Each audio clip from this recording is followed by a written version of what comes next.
Welcome back, dear students. We are doing question number 5 of exercise 13.4. बच्चों 13.4 का जो question number 5 है a little bit of technical question है. इसको आपने ध्यान से समझना है और ध्यान से ही वीडियो को देखना है. ठीक है. Question says a metallic right circular cone. एक राइट सर्कुलर कोन है, स्पेसिफाई किया उसने राइट सर्कुलर कोन है और मेटालिक है, मेटल से बना हुआ है. इनको एक चीज़ इस क्वेश्चन में स्पेसिफाई करनी चाहिए थी, उनको सॉलिड बोलना चाहिए था ताकि आप लोग कंफ्यूज ना हो कि ये हॉलो है, अंदर से खाली है या फिल है. ये बेटा खाली नहीं है, ये फिल है. जैसे एक कोन मेटल का बना हुआ है जो अंदर से प्रॉपरली फिल है. ठीक है. और राइट सर्कुलर है. राइट सर्कुलर मतलब आप यहाँ से जब हम यहाँ पे ड्रॉप करेंगे, बिल्कुल स्ट्रेट लाइन नीचे एल्टीट्यूड ड्रॉप करेंगे तो ये 90 डिग्री का बनेगा. ये भी 90 डिग्री और ये भी आपका 90 डिग्री का है. ठीक है. 20 सेंटीमीटर हाई, ये 20 सेंटीमीटर हाई है. ये हाइट है इसकी, स्लांट हाइट नहीं है. हुज वर्टिकल एंगल, वर्टिकल मतलब जो ऊपर टॉप पे एंगल है वो 60 डिग्री है. इस cut into 2 parts at the middle. Middle मतलब बिल्कुल सेंटर में इसको 2 पार्ट्स में कट किया गया. ठीक है. हर एक लाइन का मतलब समझो बच्चों, ध्यान से अपने क्वेश्चन को समझना है. वर्टिकल एंगल टॉप वाला एंगल 60 डिग्री है और 2 में मिडल में यानी कि सेंटर में इसको कट कर दिया. जब हमने इसको सेंटर में कट कर दिया तो ये फिगर देखो ऐसे बन जाएगी. ये फ्रस्ट्रम की शेप ले लेगी. ये देखिए ये ऐसी आ गई. Got it. ठीक है. ये चीज़ हम लोगों ने इसकी जो कैप सी है ये उतार दी. ठीक है. ये मिडल में इसको कट किया जाता है. Middle of its height by a plane parallel to its base. एक ऐसा प्लेन आ जाएगा जब हम इसको कट करेंगे. आप इमेजिन करो एक कोन है, आप उसको सेंटर से कट कर रहे हो तो ये प्लेन होगा, वो इस प्लेन के पैरेलल हो जाएगा. आ गया समझ में. ये हमने जब कट किया, हमने किसी कोन को कट किया है. अगर मैं कहूँ कि सपोज मैं एक कोन को कट कर रही हूँ तो ये कोन है, मैं उसको ऐसे ऐसे टेढ़े मेढ़े में यहाँ से नहीं कट कर रही. ठीक है. या यहाँ से नहीं कट कर रही, मैं उसको ऐसा कट कर रही हूँ कि जो वो प्लेन है उसके ऊपर वाला जो टॉप है वो बेस के पैरेलल आ रहा है. क्लियर है. आगे समझ में. आगे देखो. If the frustum so obtained, ये जो फ्रस्टम है ये जब हम ऑब्टेन हो गया, मिल गया, so obtained be drawn into a wire. इसको हम इस फ्रस्ट्रम से वायर बना रहे हैं. अब आप कहोगे मैम इससे वायर कैसे बनेगी. बेटा इसको सपोज करो हम मेल्ट करके, इसमें एक वर्ड इनको और भी ऐड करना चाहिए था, it is molten and drawn into a wire, ताकि बच्चे कंफ्यूज ना हो. लेकिन आप क्वेश्चन में नहीं भी मेंशन्ड है तो समझो कि अगर मैं इससे वायर बना रही हूँ तो मैं इसको मोल्ड करके ही बनाऊंगी, यानी कि मुझे फ्रस्ट्रम का वॉल्यूम यूज करना है. आ गया समझ में. Into a wire of diameter. इस फ्रस्ट्रम को मेल्ट करके हम लोग इसको वायर बना रहे हैं जिसका डायामीटर 1/16 सेंटीमीटर है.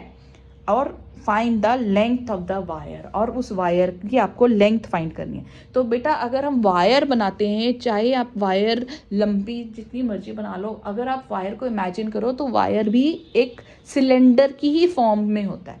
ठीक है. एक सिलेंड्रिकल शेप में होता है जो कि काफ़ी लंबी होती है. ठीक है. क्लियर हो गया. अब हम क्वेश्चन को सॉल्व करने जा रहे हैं. अब आपको कहेंगे कि लेट ए. अब आप देखो, मुझे ये फ्रस्ट्रम के लिए मुझे हाइट पता है, टोटल मुझे पता है कि 20 है, तो ये नीचे मेरे पास ये 10 हो जाएगा, है ना. ये तो मुझे मालूम है, लेकिन मुझे स्मॉल आर और कैपिटल आर नहीं दिए हुए.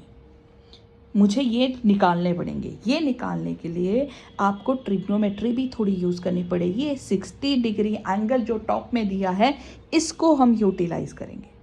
अब देखो बेटा, ये वाला जो ट्राइंगल है AOB ट्राइंगल में, ये जो है टॉप एंगल 60 डिग्री, हमने टॉप से नीचे ड्रॉप किया है एल्टीट्यूड. जब हम इसको एल्टीट्यूड को, क्योंकि ये राइट सर्कुलर कोन है तो ये जो टॉप का 60 डिग्री का एंगल है ये हाफ हो जाएगा, ये 30 डिग्री का एंगल हो जाएगा. ठीक है. 30 डिग्री. अब हम ट्रिग्नोमेट्री यूज़ करेंगे ट्राइंगल AOB में.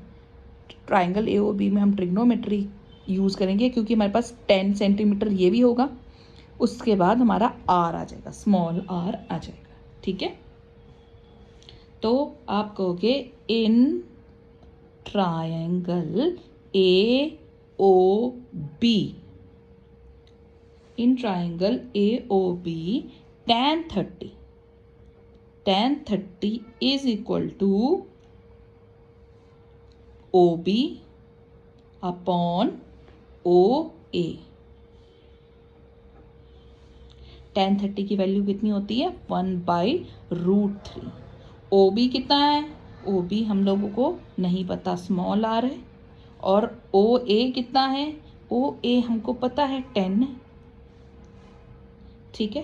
तो आपका ये कितना हो गया 10, स्मॉल r की वैल्यू कितनी आ गई 10/√3 सेंटीमीटर, ठीक है। अब हम कैपिटल पे जाते हैं, अब हम बड़ा वाला ट्राइंगल ले लेते हैं। बड़ा वाला ट्राइंगल लिया हमने इन ट्राइंगल AOC, फिर tan 30 रहेगा, 30 ही है यहाँ पे, एंगल पे तो कोई फर्क नहीं पड़ा। tan 30 इज इक्वल टू, देखो tan का फॉर्मूला होता है परपेंडिकुलर ओवर बेस, तो ये मेरा बेस इस तरफ आएगा, परपेंडिकुलर ये है और बेस ये है, तो परपेंडिकुलर R है, बेस AO डैश, ठीक है। tan 30 की वैल्यू 1/√3, R हमें पता करना है, AO डैश कितना हो गया 20 उधर चला गया, तो R कितना, कैपिटल R कितना हो गया 20/√3 सेंटीमीटर। अब हमारे पास कैपिटल R, ये जो फ्रस्ट्रम है इसका कैपिटल R और इसका स्मॉल r आ गया है, क्लियर है। अब हम वॉल्यूम निकालेंगे, इस फ्रस्ट्रम का हम क्या निकालेंगे वॉल्यूम। वॉल्यूम का फॉर्मूला लगाएंगे, वॉल्यूम ऑफ फ्रस्ट्रम, वॉल्यूम का फॉर्मूला क्या होता है πh/3 capital R square plus small r square plus capital R small r, ठीक है। वैल्यूज पुट करो, 22/7, h कितना है, h हमको दिया हुआ है, इसका फ्रस्ट्रम का h कितना हम यूज करेंगे 10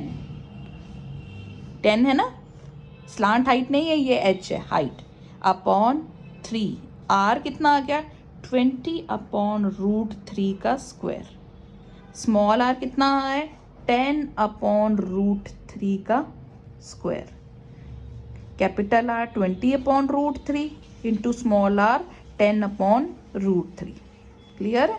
अब देखो ओपन करेंगे हम इसको, 10/3, 20 का स्क्वायर 400 हो जाएगा, अपॉन रूट हट जाएगा 3, 10 का स्क्वायर 100 हो जाएगा, अपॉन रूट हट जाएगा 3, 20 इंटू 10 200 हो जाएगा, √3 इंटू √3 3, सारे रूट्स हट गए।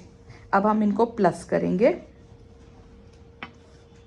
ये आपका यहाँ पे हो जाएगा 22/7 इंटू 10/3 प्लस करके हमारा आएगा 400 प्लस 100 500 700/3, ठीक है। कटिंग करते हैं, सो दिस बिकम्स, अब आपका 20, अभी हमें आगे भी कैलकुलेशन करनी है इसलिए हम इसको यहीं पे छोड़ देते हैं, हम प्रॉपर नहीं कर रहे, इसको पूरा नहीं सॉल्व करना चाह रहे, लो कर लो वैसे तो। 22,000/9 सेंटीमीटर क्यूब, ये आपके फ्रस्ट्रम का वॉल्यूम आ गया। अब इसी फ्रस्ट्रम से हमने वायर बनानी है, तो वायर का वॉल्यूम निकालेंगे। वायर भी सिलेंड्रिकल है, ठीक है, तो volume of wire, volume of wire, देखो वायर भी सिलेंड्रिकल है, वायर के वॉल्यूम का फॉर्मूला क्या होता है, सिलेंडर के वॉल्यूम का होता है πr²h, ठीक है, पाई 22/7 है, r कितना है, अब इसमें जो वायर बन रही है उसका डायामीटर उसने 1/16 बोला है, तो डायामीटर 1/16 है, तो रेडियस कितना हो जाएगा 1/16 का हाफ, यानी कि को 2 से मल्टीप्लाई करेंगे, स्क्वायर इंटू h, h तो हमें फाइंड करना है कि कितनी लंबी बनेगी वो वायर, आ गया समझ में, देखो जो वायर की हाइट होगी वही उस वायर की लेंथ होगी, ठीक है। तो ये आपका आ गया 1/22/7 इंटू 1/16 टू ज़ार 32 स्क्वायर इंटू एच। अब जो ये वॉल्यूम है वो इस फ्रस्ट्रम के वॉल्यूम के इक्वल है, क्योंकि इसी फ्रस्ट्रम से हम ये वायर बना रहे हैं। तो आप कहोगे according to question 22/7 into 1/32 into 32 into H is equal to 22000/9। H इधर रखेंगे, बाकी सब हम उस साइड ले जाएंगे, ठीक है।